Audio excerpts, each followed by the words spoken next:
Open house horror stories. What do you mean, Dennis? What could happen? What could horribly happen at an open house? My guts were rumbling. I'm like, uh-oh. Oh my God.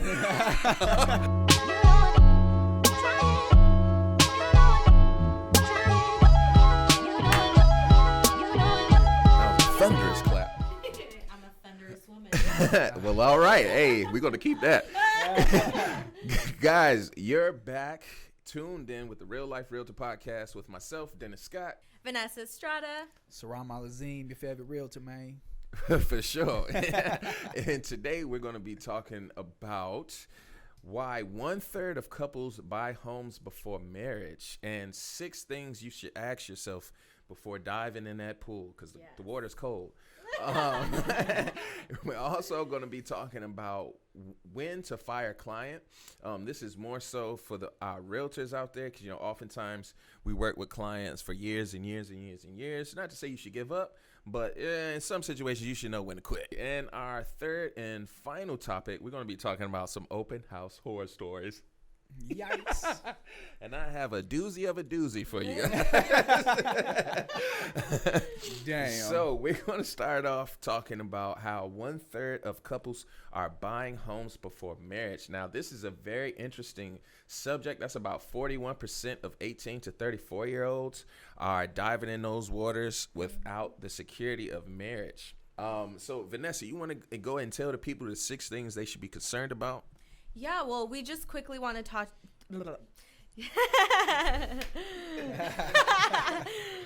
So, yes. So, for unmarried couples, there are 3 different ways to hold title or legal ownership of the property. So, basically, one person can own the whole property solely by themselves. Both owners can own the property as joint tenants with right of survivorship, which means that they own equal shares, and when one person dies out, the other person becomes the property's full owner. And then there's also tenancy in common, which is for partners who are okay owning unequal shares of the property or who do not want their ownership share to be automatically transferred to their partner upon death. They want to have somebody else take over, basically. So that's kind of a little bit of a rundown. Part of the ownership part. What are some of the 6 questions they need to ask themselves before hopping into those waters? Yes, so before you dive into this, make sure that you go through these 6 questions just to kind of get you ready for the endeavor that you are about to take on. So you need to make sure that you are aware of the laws for unmarried couples within your state. They do vary by state, so make sure that wherever you're at, you are fully aware of the laws that are in place.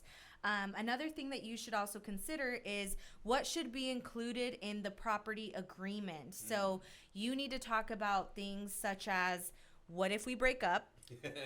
Yes, because that's also one of the questions. Like, who gets the home if we break up? You got to make sure that you know that. What if the person dies off? How does that transfer over? The type of ownership that you have. Who's taking care of the mortgage, has that responsibility, all of that stuff, right? And also an exit strategy.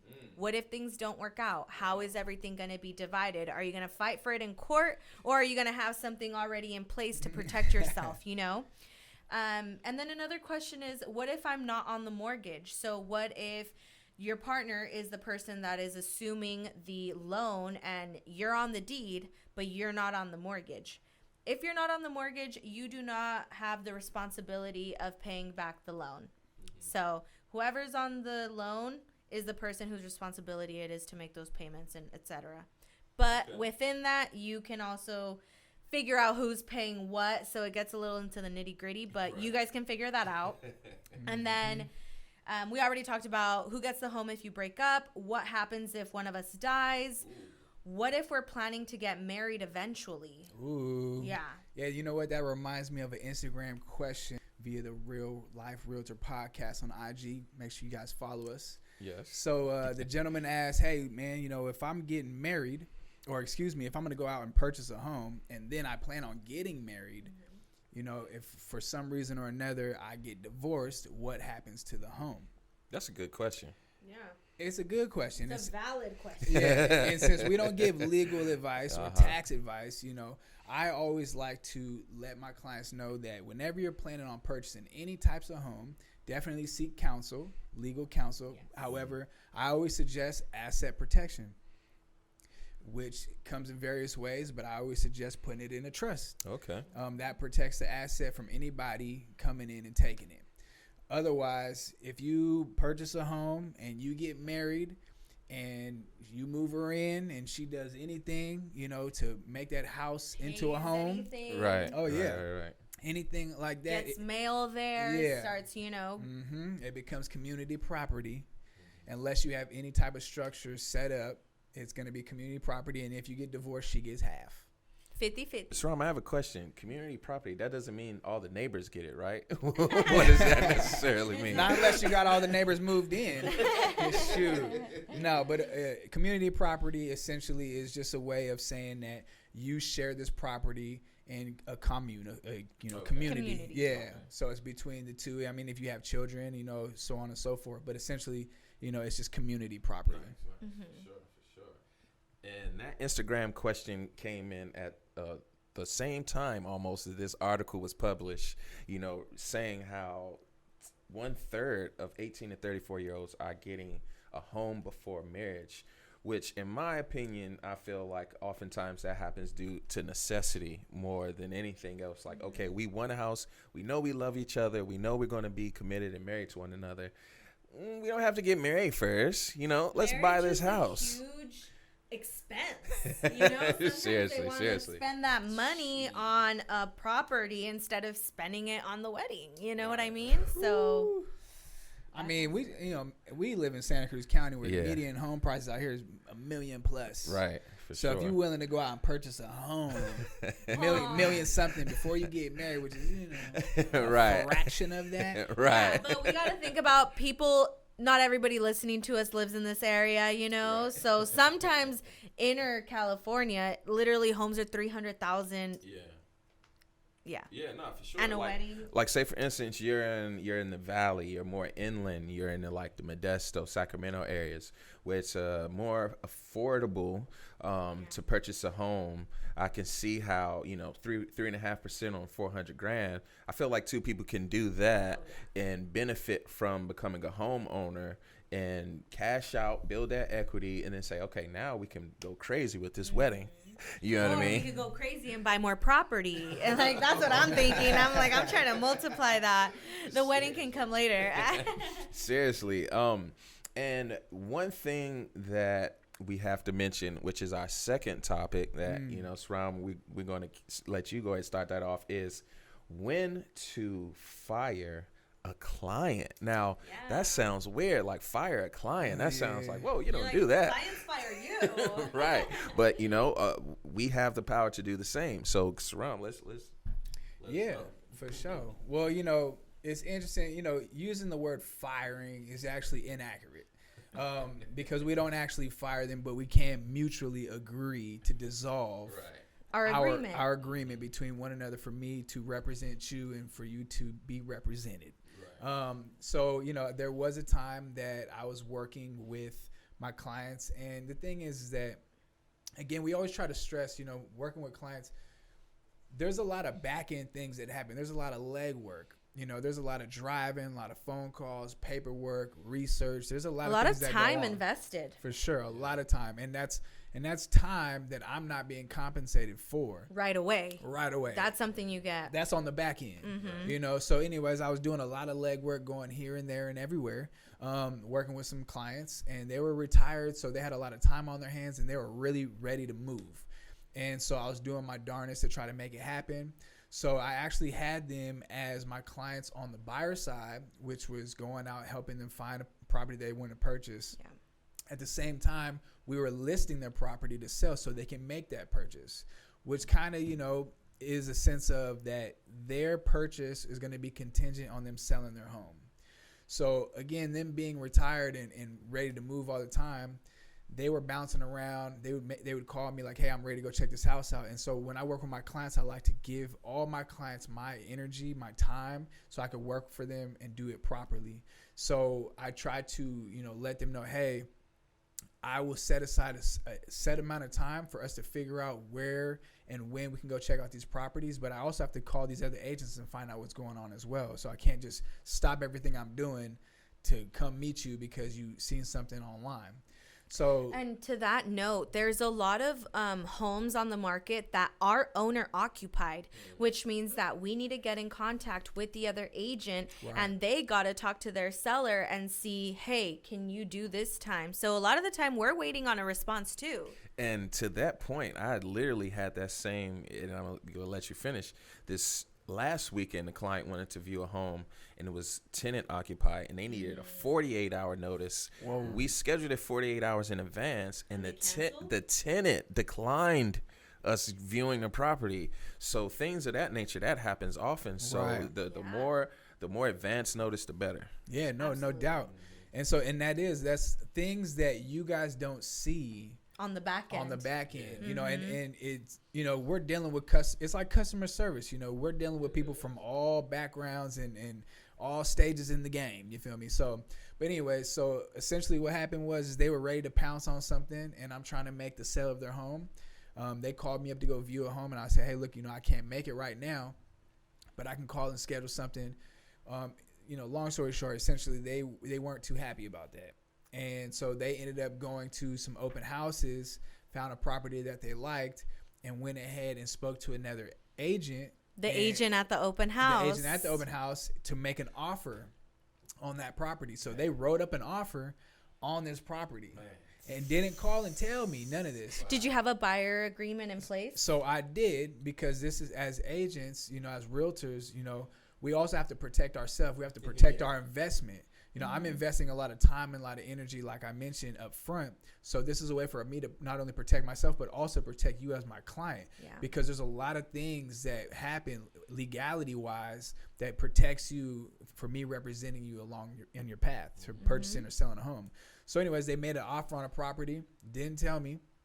Fortunately, this person, this other agent who was listing the home, gave me a call. Lender. No, he actually gave me a call and said, hey, man, do you know these people? And I said, yeah, those are my clients. He said, hey, well, they just put in a backup offer on my property with this agent over here. So it wasn't actually the listing agent. Right. It was a whole nother agent that they called to take them to this property because I was unavailable that day. Like, they called me that day like, hey, we want to see this right now. So anyways, I contacted them and I said, hey, man, how's it going? I got, wanted to go ahead and set up a schedule. So, I was just kind of like, I was kind of taken aback because I was like, is this really valid? Is this really going on? Because I didn't actually. Is this life? Is this real realtor life stuff? So, anyways, they said, yeah. They said, yeah, we put this offer on this property. And I said, okay, well, you do realize we have an agreement. And they immediately, okay, well, we fire you. You feel me? I'm sorry. But, what kind of real response is that? Like, all right, well, you're done. Yeah. We have a contract in place that binds me to you. They're like, okay, we'll cancel that. Right. So I'm just like, yeah, well, that's not how it works. But, let me, get things settled in, and I'll get right back to you. So at that point, I was a little flustered, like, damn, there really is no loyalty in this game. There ain't none. So anyways, I contacted that agent and I said, hey, look, we do have a buyer agreement. And she was like, they never told me this, yada, yada, yada. And I was like, all right, well, I can forward it to you. You can see it. And she was like, well, they came to me and told me that they were all cash. Come to find out, you're listing their home. So anyways, I had to make a responsible, intelligent decision. And I said, hey, look, I'm already selling their home. I'm locked in. Right. Yeah. So I'm going to go ahead and release them to you, and you can deal with them. Long story short, they ended up purchasing another house after I sold the home for over the asking price. Nice. And they bought it with a whole nother realtor. Man, it happens. And it sucks. I have a situation where I had to release a client as well. It wasn't so much a fire. It's like how you mentioned, it's a mutual agreement. It was a client in Modesto. Shout out to you. Good, much respect, my guy. Yeah, hopefully you're watching. But he was way out Modesto, and I was driving there at least twice a week when we got engaged. So that was Saturday and Sunday. I would drive 2 hours there, 2 hours back, and I made sure we looked at least 4 to 5 properties, to make the time worth it. It's not crazy far. It's a doable drive, but 4 hours, for the entire experience. So 8 hours over the weekend, just driving, that's a lot of, and that shows my commitment to my client. A lot of the times our key doesn't work in other areas, which is also something we need to consider. Right. So I'm so glad you brought that up, because I actually crazily forgotten about that. So that was another issue, right? So in the Modesto market is different than ours. It's much faster. I feel like it's more cutthroat. It's more like of an outlaw type thing. You know what I mean? Especially with looking at the homes, putting in offers, how because they're they're more affordable. They don't have as many disclosures done. So like how I would expect all the disclosures to be done out here up front, out there it was so many properties, no inspections done. It's like, no, like you want the house, here it is. So with that said, I had to always make sure I set up with the listing agent, like, hey, I'm coming from Santa Cruz, do you guys have a lockbox? Can you be there? Certainly. There was one time we were the first ones to show up to look at a prop. Well, no, we weren't the first ones, but we showed up relatively early. There was another agent inside, and they came out and locked the house up. Dang. And I was like, why you do that? No, I definitely did. And, it was in one of those situations where they don't have to. But, like, come on, man. We realtors. Like, come on, man. I'm not about to wow. Common courtesy, Agent, and I'm leaving. I'm like, oh, here's the key. Right. I mean, professional courtesy. Professional courtesy, But I get it. I could do anything in there, and while it's still under their information. Right, because they did unlock it. See, that's the thing about them super keys, right? Yeah, because it gives all the information. All of it. So with that said, I was like, I was in a little pickle. And luckily, there was a cool realtor waiting after us to check it out. He was like, look, man, I'll open it up for you because we got to go see it next. I was like, bet. He opened it up. We went to go see it out, check it out. But nonetheless, it got to a point where I couldn't continue to do that as much. My schedule got a little busy. It was a moment where he really wanted to see a place. I couldn't answer my phone. I got back to him the next day. And I was like, look, I totally get it. And I do appreciate your time and working with you and all these things. But I feel like you would be better served using a local agent versus I'm in Santa Cruz. Understand you want to help me out, and I want to help you out, but I can help you out better by releasing you. You know what I mean? So you didn't refer him? I wanted to refer him, but he was like, I actually know some other agents out here. I have an agent that I can work with, but I'd rather work with you. And it's like, I sincerely apologize, but it just, what the amount of time you're needing from me, I really can't. It's just not feasible. It's like, I can't always think about the commission check. You know what I mean? Right. I have to definitely think about what's best for the client. That's right. And he just purchased the home, I believe in December or January or something. And I'm happy for him. He actually got a more affordable home, right where he wanted to be. He put minimal down, so I'm truly happy for him. You know what I mean? But at the end of the day, is it my commission or is it just like the benefit of the client? So I had to choose what's best for the client, and a mutual resolution of dissolving the contract was the best fit. Vanessa, do you have any? Oh yeah, absolutely. Break it down. So back, I would say summer of last year, 2021, I was working with some buyers, and we actually got them in contract at a really, really good price. So it was a home here in Watsonville, and basically we got them in contract, and we actually came up very good because the appraisal came in higher, so they already had a little bit of equity with the offer that they came in at, right? Whoa. However, this home was a little bit under $500,000, but they were putting a really good down payment. So I think the buyer just kind of felt like they were putting too much for what it was quote unquote worth. And so they were kind of feeling uneasy about that. However, I negotiated repairs, negotiated price, like everything, right? got them a good price, exactly where they wanted to be, everything. All boxes were checked, right? And then when it came down to it, they no longer wanted to purchase the property. Whoa. Yeah, so it was between a wife and a husband. The husband was fully down for it, right? He was like, yeah, let's do it. But the wife, which ultimately has a really big say, was the one that was kind of feeling no, she was feeling uneasy about the transaction and everything. Even though we got her like such a good price, exactly where she wanted to be, like.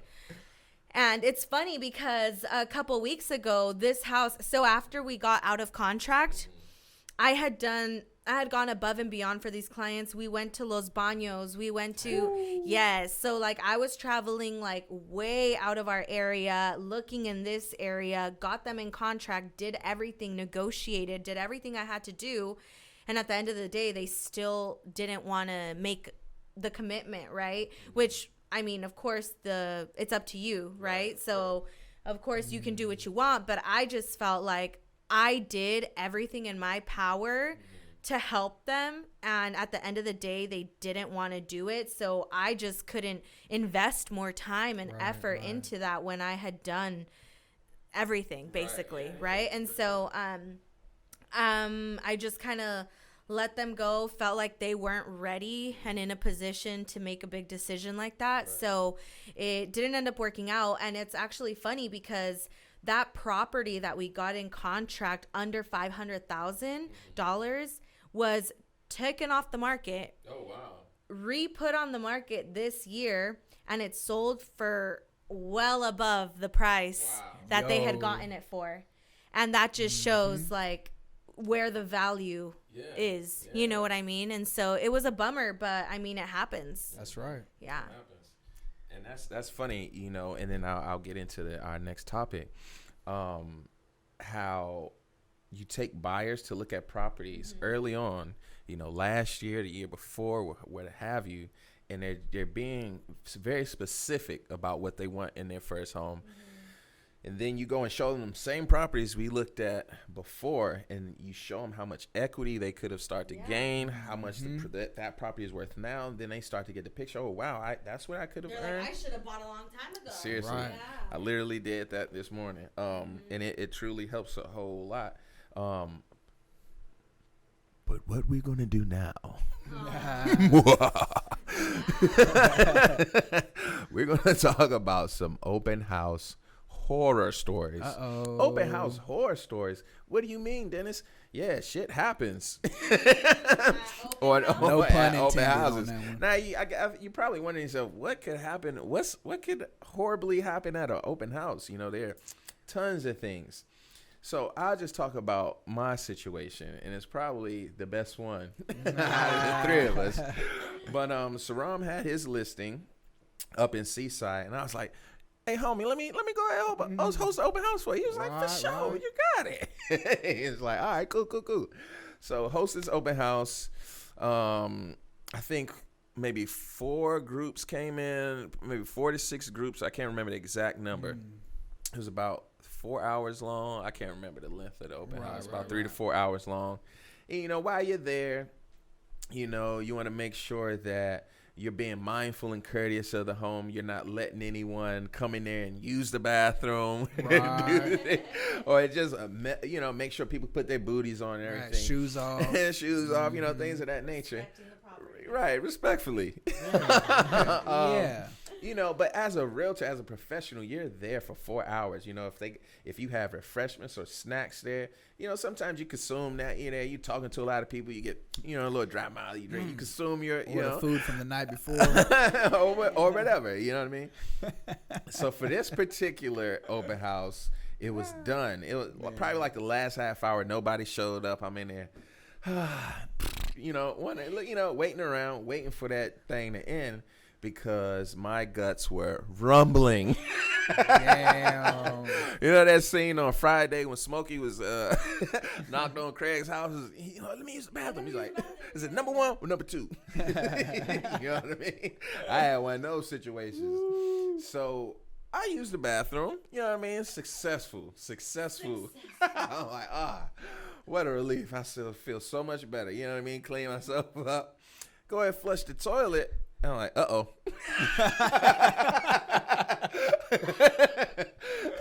Now, I wish I could find the MLS listing the photos and show what this restroom looked like.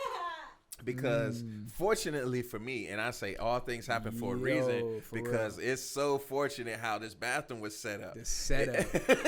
So this bathroom was like one level, but the whole floor drained right into the shower. So it was no lip to walk into the shower. It's just like you walk in the bathroom, you could just walk in straight to the shower. Yep. So I was like, whoo, hallelujah, because the toilet overflowed. You were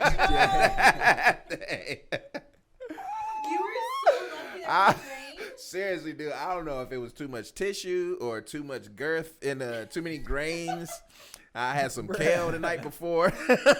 You know what I mean? Some halal chicken. Seriously. I went to HFC out in San Jose. Man. But, dude, I was panicking. It was like, oh, no. Like, the worst case scenario. Like, what the fuck? And I'm like, where's a plunger at? Like, what type of house doesn't have a plunger? I go in the garage, no plunger. I go in the fucking bathroom, no plunger. I go in the backyard. I'm like, oh my God, what do you do? So I'm like, damn, you know, they staged the house. They had it set up nice in the bathroom. I'm like, man, these some crispy ass thick towels right here. Brand new. Brand new. So what I did, pushed everything into the drain, cleaned it up, got the towels. Yo. Yeah. Seriously, and like sweating bullets. I'm like, oh my God. I met the sellers before I started. And he was like, yeah, we're going to be back at such and such time. I'm like, I'm about to clean this shit up. Yeah. So, seriously, man, got it all cleaned up. Found some bleach, like wipe that shit down. Yeah. Literally. No pun intended. No pun intended. Cleaned it up, paper tied it up. You know what I mean? Found some gloves, fucking wrung that shit out in the toilet. Put the damn towels in the washer. Yo, in the washer. I mean, where else should I put it though? And that was the coldest piece because after all was said and done, and I, you know, many blessings too. Right. Because he called me and told me. And I was like, oh, man. You know? But he was like, it's clean. Don't worry about it. Yeah. And he's like, but I threw the towel in the washer. Yeah. I was like, all right, cool. You know what I mean? So, what was your reaction to hearing my call, though? Walk us through that. You know.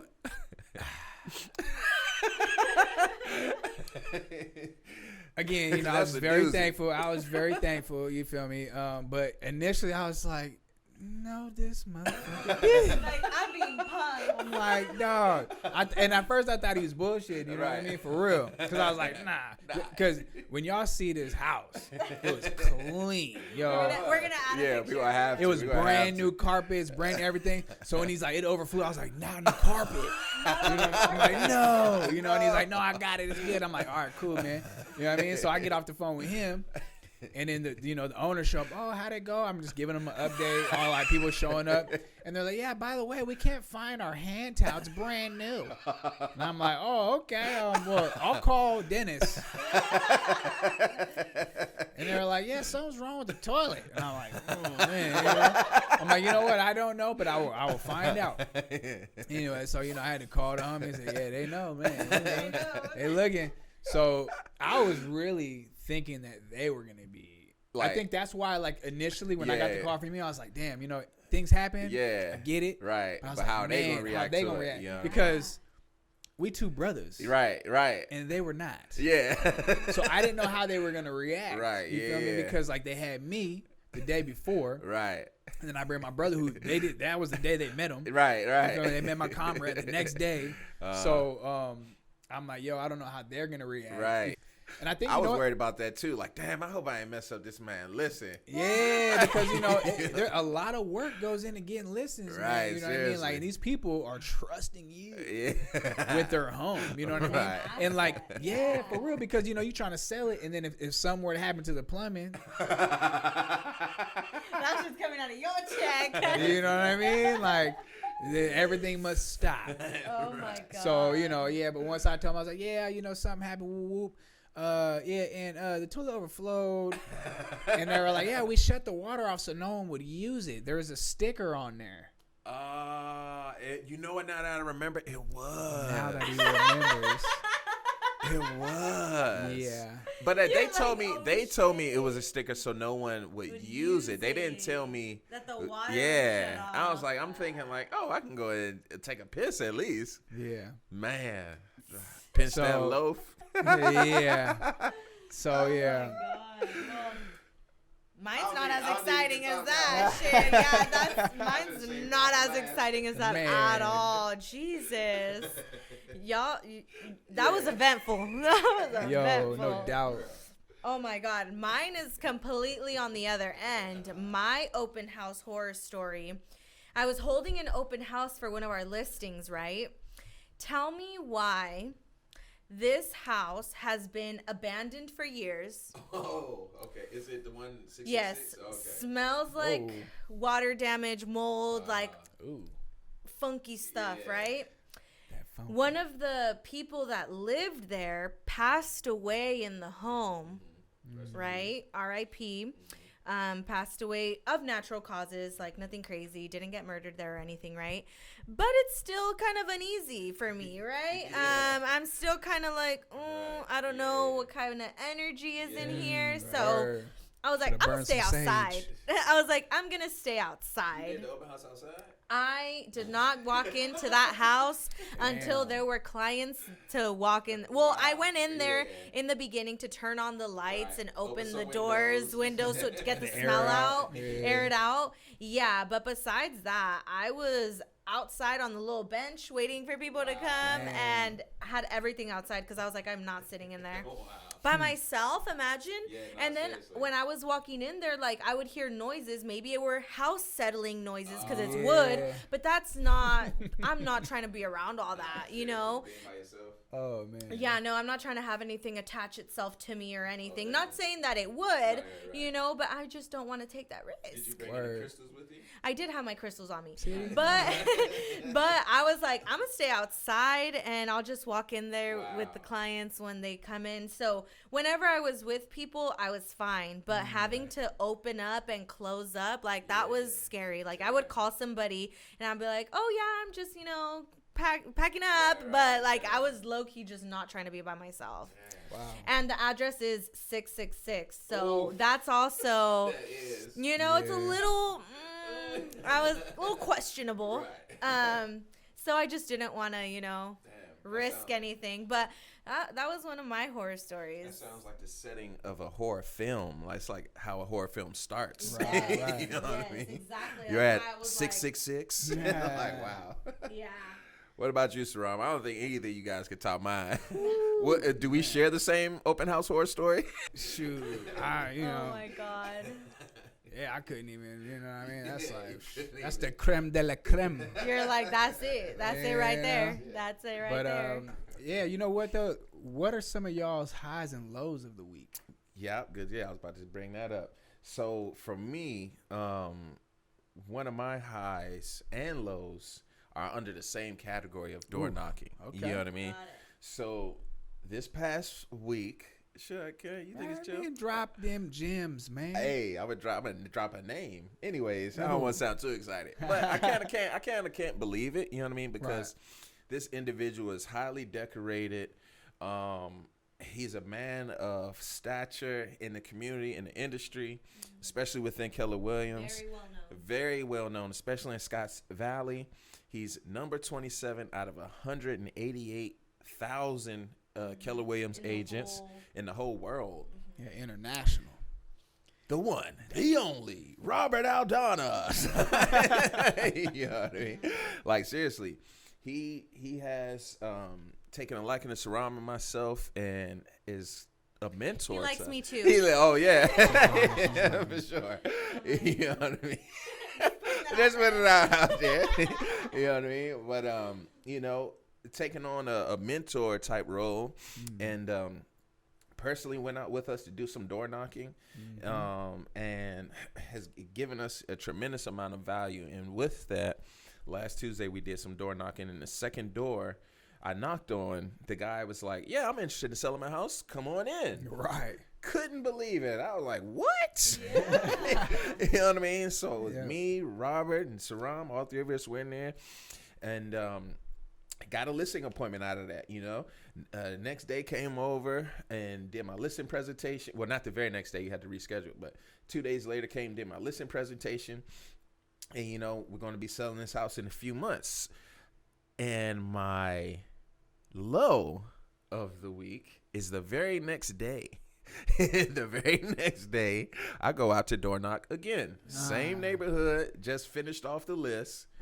And oh my goodness, I had so many doors slam in my face. Yeah. So many people like, no, I'm not interested. No, we're not selling. No, don't you see the sign says no solicitors? Blah, blah. And oh my goodness, it was the complete opposite experience. Right. It was just like not stressful, but it was just like, oh my goodness, like, is it something about me that I can brush my teeth? To me all the time too. Like, yeah. I've gone door knocking and gotten like basically the door slammed in my face, you know? Yeah. And so it's scary. It definitely made me be like, this ain't for me. Like, it humbled me for sure. I was like, okay, well, not doing that again. And then listening to your guys' success stories, I'm like, damn. Yeah. I should just put up with it.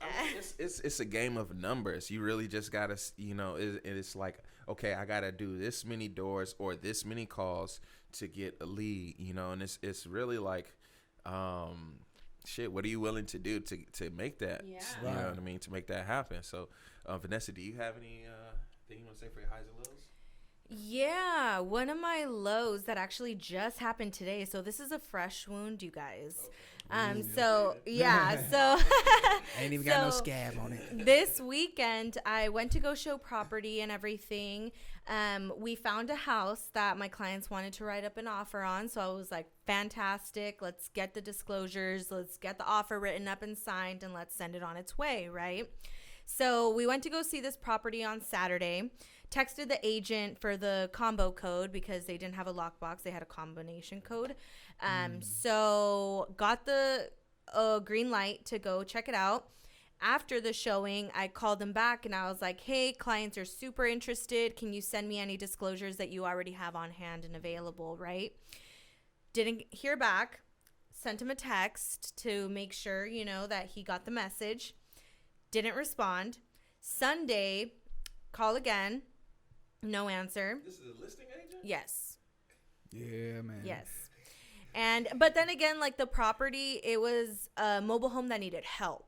Like, okay. I mean, but still, like it's you're a listing agent, pick up the phone. Right. Yes, exactly. So Sunday, reached out again. Hey, can I get those disclosures? Can I, you know, get in contact with you? I got questions you know. I have a buyer. Yes, I have a buyer.